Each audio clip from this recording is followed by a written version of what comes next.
Let me show you something most doctors get wrong about balance testing. For years, clinicians added cognitive tasks and closed-eye challenges to balance tests, assuming complexity made them more accurate. A 2021 meta-analysis of body sway studies proved the opposite. Removing vision and adding mental tasks did not improve fall prediction at all. The single-leg stance test, the simplest version, was the most promising tool for distinguishing who will fall and who will not. That is worth getting right, because in Austria, your fall risk doubles between age 65 and 84, and half of all unintentional injury deaths in seniors come from falls. Consider what a 2022 study in the British Journal of Sports Medicine uncovered. Researchers tracked 1,702 middle-aged and older adults for roughly a decade, and the finding was staggering. Those who could not hold a 10-second one-leg stance had an 84% higher risk of dying from any cause. Not fall-related death, any cause.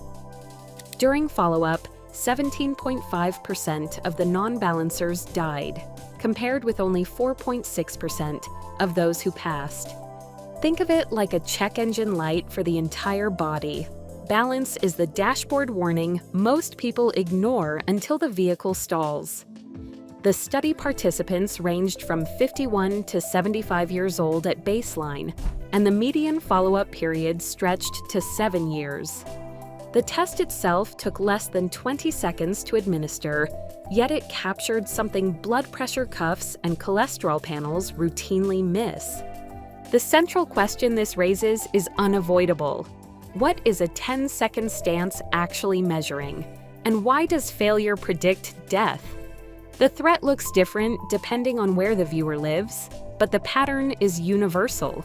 Across the United States, 1 in 4 adults over 65 falls each year, and the CDC reports that falls are now the leading cause of injury death in that age group.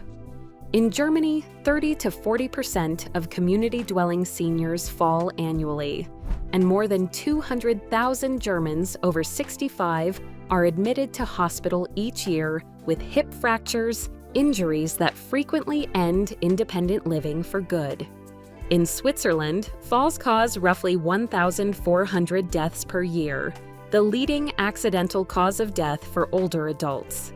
Austrian data show falls account for 50% of unintentional injury deaths in seniors. Swiss public health researchers add a detail most viewers miss. More than half of serious fall injuries happen at home, in the bathroom, the bedroom, or the hallway, not on icy sidewalks. The most dangerous ground is the ground someone walks on every day. In Japan, where the population is aging faster than almost anywhere else on Earth, falls have become the 5th leading cause of death among those over 65. And the economic burden exceeds 500 billion yen annually in direct medical costs alone. But how did a simple balance test become a predictor of mortality? To answer that, the story has to go back to 1989. In 1989, a Canadian physical therapist named Catherine Berg developed the first standardized balance assessment for older adults, initially studying a population averaging 73 years old. Her scale established something clinicians had never quantified. Seniors scoring below 36 faced nearly a 100% risk of falls. For the first time, balance had numbers attached. By the 2000s, Mayo Clinic researchers pushed the concept further. They found that the duration a person could stand on one leg was not just a fall marker, it was a measure of biological aging itself.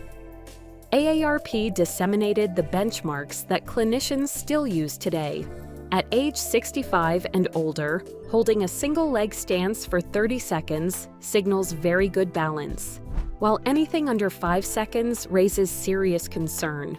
For context, adults in their 40s typically manage about 42 seconds with eyes open. What Berg started as fall prevention became, 3 decades later, a mortality marker. The 1,702 adult study did not appear in a vacuum. It was the culmination of a slow shift in how researchers understood what balance really represents. Balance is not a separate skill. It is the nervous system, the inner ear, the muscle recruitment, and the cognitive processing all firing in coordination. When that coordination fails, the body is signaling something much larger than clumsiness. But here is where it gets interesting. How do you safely test yourself at home?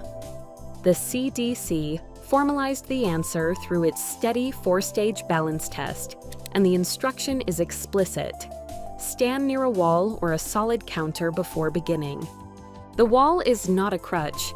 It is the safety anchor that makes rigorous testing possible outside a clinic. Position the body about 6 inches from a wall, with one hand hovering close but not touching. Begin with feet side by side for 10 seconds.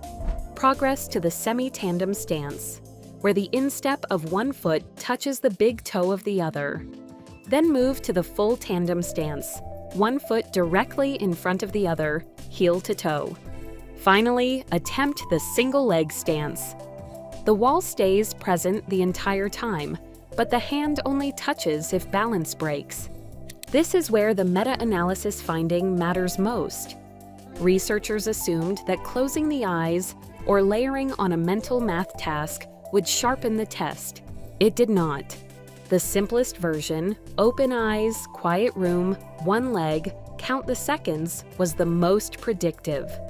Complexity added noise, not signal. The protocol takes less than 2 minutes to complete from start to finish, and no specialized equipment is required beyond a timer. The wall balance test bridges clinical rigor and home accessibility, delivering an early warning signal without a physical therapist in the room. And this is where everything changes. What if the test reveals a problem? Something unexpected happens in the mind of a senior who has fallen, or even one who fears falling. German geriatric research documents a vicious cycle.